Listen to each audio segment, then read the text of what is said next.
Shalom, salam sejahtera untuk Bapak Ibu, Saudara-saudari dimanapun saudara berada saat ini. Hari ini 29 Desember 2020. Sebelum kita memulai segala aktivitas dan juga kegiatan kita, saya mengajak kita untuk berdoa dan merenungkan firman Tuhan pada saat ini yang berdasarkan Yesaya 49 ayatnya yang kelima sampai yang ke-15. Sebelum itu mari kita berdoa.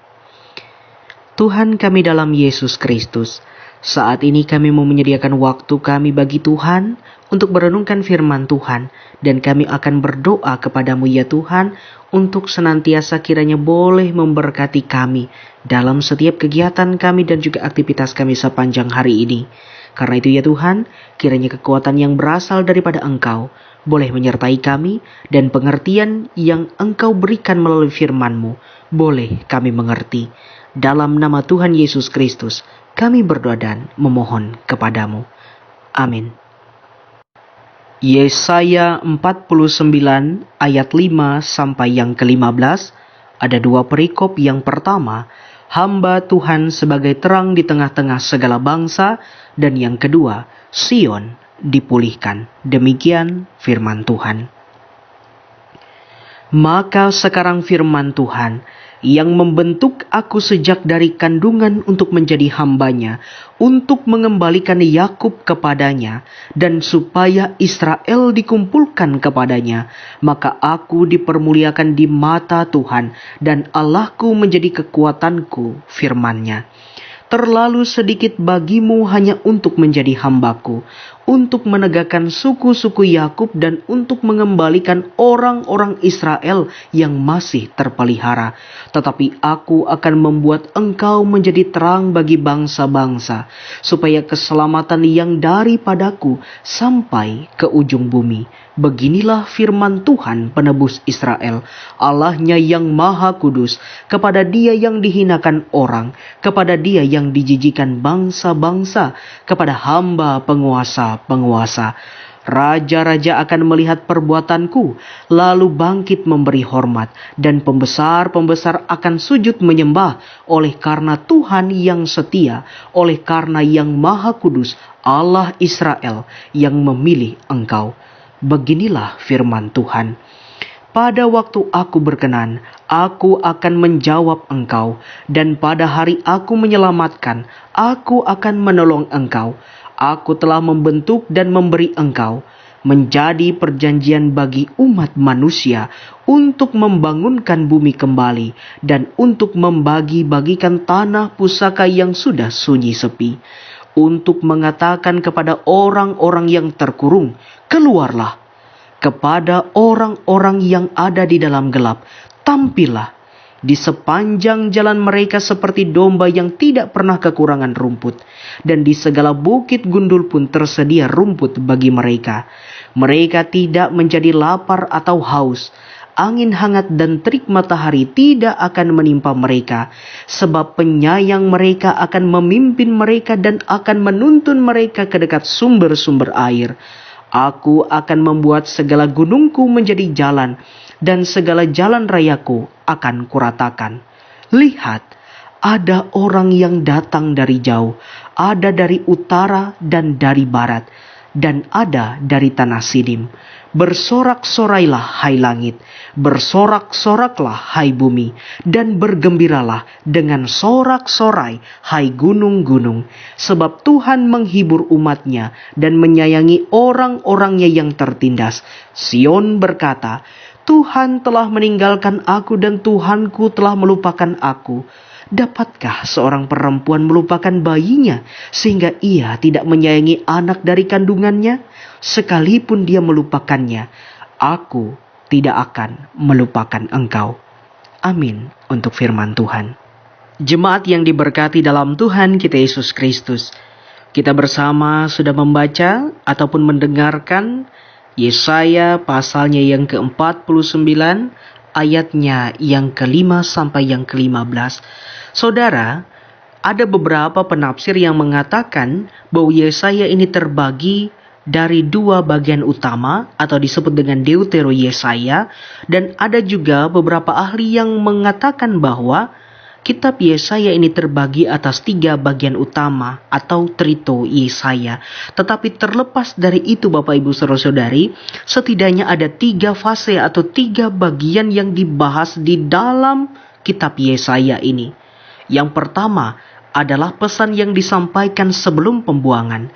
Yang kedua, pesan disampaikan saat pembuangan. Dan yang ketiga, pesan yang disampaikan sesudah pembuangan.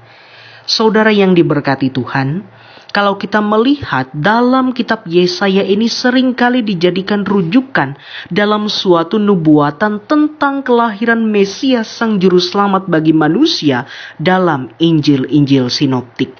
Karena itu saudara, saat kita melihat apa yang sudah kita baca berdasarkan nas ini tadi, maka di sana ada semacam janji penyertaan kasih setia Tuhan yang tidak akan pernah meninggalkan bangsa Israel, umat pilihan, walaupun mereka tidak mempercayainya.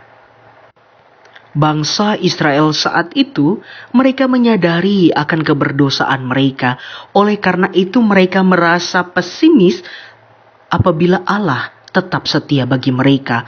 Karena menurut mereka, Allah pasti tidak akan memaafkan atas dosa-dosa dan perbuatan yang mereka lakukan.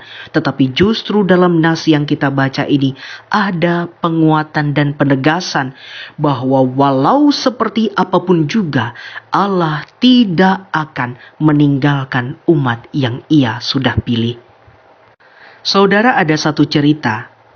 Ada 2 orang pendosa mengunjungi pendeta yang bijak dan meminta nasihatnya. Katanya demikian, "Kami telah melakukan suatu dosa," kata mereka, "dan suara hati kami terganggu.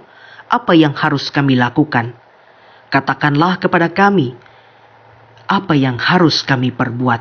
Lalu kata si pendeta itu, "Katakanlah kepadaku perbuatan-perbuatan salah mana yang telah kamu lakukan." Kata pendeta. Pria pertama mengatakan, "Saya melakukan suatu dosa yang berat dan mematikan." Pria kedua berkata, "Saya telah melakukan beberapa dosa ringan yang tidak perlu dicemaskan." Kata pendeta, "Baiklah. Pergilah dan bawalah kepadaku sebuah batu untuk setiap dosa yang telah kamu lakukan." Pria pertama kembali dengan memikul sebuah batu yang amat besar. Pria kedua dengan senang membawa 1 tas berisi batu-batu kecil. Kata pendeta itu, "Sekarang pergilah dan kembalikanlah semua batu itu tepat di mana kamu telah menemukannya." Pria pertama mengangkat batu besar itu dan memikulnya kembali ke tempat di mana ia telah mengambilnya. Pria kedua tidak dapat mengingat lagi tempat dari setengah jumlah batu yang telah diambilnya. Maka ia menyerah saja dan membiarkan batu-batu itu berada dalam tasnya. Katanya, "Itu pekerjaan yang sulit." Saudara, dosa itu seperti batu-batu itu, ujar pendeta. Bila seseorang melakukan suatu dosa berat, hal itu seperti sebuah batu besar dalam suara hatinya. Tetapi dengan penyesalan yang sejati, memohon ampun dan mengakui nama Tuhan, maka kesalahannya pun akan diperhitungkan untuk diampuni oleh Tuhan. Pria yang terus-menerus melakukan dosa-dosa yang ringan, tahu bahwa itu salah. Tetapi makin membekukan suara hatinya dan ia tidak menyesali sedikit pun, maka ia tetap sebagai seorang pendosa. Ia sulit membuang batu-batu itu kembali ke tempatnya dan terus-menerus membawanya seumur hidup. Maka ketahuilah, kata sang pendeta, adalah sama untuk menolak dosa-dosa seperti apapun juga. Entah itu dosa besar atau kecil, dosa adalah sama di mata Tuhan. Yang terutama adalah bagaimana kita menyesali, memohon ampun, bertobat, dan hidup menjadi yang baru. Nah saudara, cara kerja dosa pun pasti demikian. Pelan tapi pasti. Karena itu seperti halnya dalam dunia kedokteran, kita perlu juga belajar bahwa kita perlu melakukan 3 hal. Yang pertama, preventif. Sebelum dosa masuk, kita harus menjaga hati kita. Jangan sampai ada yang tampak biasa, tetapi akhirnya justru membawa kita ke dalam jurang maut.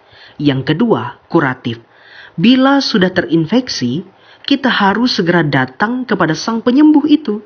Yang ketiga, rehabilitatif. Kita memulihkan hubungan kita yang rusak dengan terus datang kepada Tuhan untuk diperbaharui dari hari ke hari. Nah saudara, kita sudah membaca bersama dari Yesaya ini bagaimana tentang janji setia Tuhan yang tidak akan pernah meninggalkan umatnya. Dan itu juga berlaku kepada saudara-saudari dimanapun saudara berada. Bahwa kasih Tuhan tidak pernah bertepi dan tidak pernah pilih-pilih kepada siapapun juga. Entah dia orang yang benar, entah orang yang merasa benar, atau bahkan orang yang merasa berdosa sekalipun. Kasih Tuhan tetap sama kepada saudara. Tinggal yang membedakannya adalah apakah kita mau mengakui dosa, kesalahan kita, memohon ampun, bertobat dan datang kembali kepada Tuhan. Itu yang membedakannya kemudian. Dan dalam kehidupan kita hari lepas hari, jangan sampai kita meragukan kuasa dan kekuatan Tuhan yang bekerja dalam hidup kita. Contoh, kalau kita misalkan dalam keadaan bergumul, permasalahan yang berat, kedukaan yang luar biasa, kadang-kadang kita akan mempertanyakan dan kita akan merasa pesimis bahwa kuasa Tuhan boleh bekerja. Saudara, kuasa Tuhan itu tidak hanya bekerja dengan cara-cara yang besar, ia juga bisa bekerja dengan cara-cara yang kecil. Ia juga tidak hanya seperti angin ribut yang luar biasa keras. Cara dia bekerja mungkin bisa jadi dengan angin yang sepoi-sepoi ia bekerja. Karena itu, jangan pernah meragukan bahwa Tuhan ada di sekitar saudara, dalam diri saudara, dan dimanapun saudara berada. Karena itu, tetaplah meminta pertolongan daripada Tuhan dalam setiap keadaan apapun. Jangan hanya dalam suka, tetapi juga dalam duka. Jangan juga hanya dalam duka, tetapi juga dalam suka, saudara. Karena itu, hari ini, saat ini, sebelum kita memulai aktivitas kita mengingatkan diri kita kembali bahwa kita punya juru selamat yang tetap setia melindungi dan menyertai kita. Dan oleh karena itu, kita pun harus menjaga diri kita agar hidup kita berkenan bagi Tuhan. Karena kita adalah ciptaan Allah yang diciptakan berdasarkan gambar dan rupa Allah. Biarlah kiranya firman Tuhan ini menolong dan memberkati kita. Amin. Mari kita berdoa. Tuhan kami dalam Yesus Kristus, firman-Mu telah ditaburkan dan diperdengarkan bagi kami. Biarlah kiranya firman-Mu itu membawa sukacita, membawa pengharapan, dan membuat hari-hari kami tetap mengandalkan Tuhan dalam setiap keadaan hidup kami. Saat ini Tuhan, kami menaikkan seru doa kami kepadamu. Biarlah kiranya dalam setiap kegiatan kami, dalam setiap rutinitas kami di hari ini, Tuhan kiranya boleh memberkati kami, sehingga apapun yang kami lakukan dan apapun yang kami kerjakan dengan berbagai macam-macam pekerjaan kami, kiranya itu berkenan bagi Tuhan, dan Engkau kiranya boleh menyertai kami dalam setiap hal yang boleh kami jalani. Karena itu ya Tuhan, kiranya Engkau memberikan kami kekuatan dan juga kesehatan, terlebih kemampuan dan juga kemauan untuk dapat melaksanakan setiap tugas, tanggung jawab dan bagian kami di hari ini. Dan Tuhan, biarlah kiranya Engkau menjauhkan kami dari segala kemalangan, hal-hal yang buruk, hal-hal yang tidak berkenan, bahkan apapun juga yang hendak mengganggu dan mencelakakan kami. Saat ini Tuhan, kami juga berdoa kepada setiap jemaat-Mu, bahkan kami yang mungkin pada saat ini atau hari ini akan mengadakan perjalanan Tuhan. Tuhan juga berkati setiap perjalanan kami. Tuhan boleh senantiasa memberkati kendaraan yang boleh kami gunakan, dan kami boleh disertai sampai dengan selamat tanpa kurang satu apapun juga di tempat tujuan kami, dan semakin bertambahlah sukacita kami. Tuhan juga bolehlah Engkau memberkati keluarga kami, suami, istri, anak-anak kami, orang-orang yang kami kasihi dimanapun mereka berada, agar mereka selalu hidup dalam perlindungan dan penyertaan Tuhan saja. Bahkan jikalau di tengah-tengah kehidupan kami saat ini masih ada ancaman COVID-19, bahkan berbagai macam penyakit yang lain, kiranya Tuhan juga bolehlah menjauhkan kami dan Engkau boleh meluputkan kami daripada pandemi COVID-19 ini. Engkau berikan kami imunitas tubuh yang kuat dan Engkau senantiasa memberikan kami kekuatan dan kesehatan. Bahkan jikalau kami saat ini dalam keadaan sakit, Tuhan Engkau lawat. Jikalau kami dalam keadaan lemah saat ini, Tuhan Engkau senantiasa boleh menguatkan kami. Bahkan dalam duka cita sekalipun, Tuhan memberikan penghiburan. Demikian pula ya Tuhan Yesus Kristus, dalam hari-hari kami, kiranya Tuhan Engkau senantiasa menjaga, melindungi kami, agar setiap apa yang boleh kami rencanakan, boleh sesuai seturut dengan rencana Tuhan. Ya Tuhan Yesus Kristus, kami juga berdoa secara khusus pada saat ini untuk jemaat-Mu yang ada di pos PI Liang Nyaling. Tuhan berkati segenap jemaat-Mu dan Tuhan berkati para hamba-Mu yang melayani di sana. Sehingga melalui jemaat-Mu ini Tuhan Engkau boleh memberikan mereka kesempatan untuk bersaksi bahwa dalam hidup mereka betapa luar biasanya Kristus Yesus boleh bekerja dengan berbagai rupa-rupa karunia-Mu.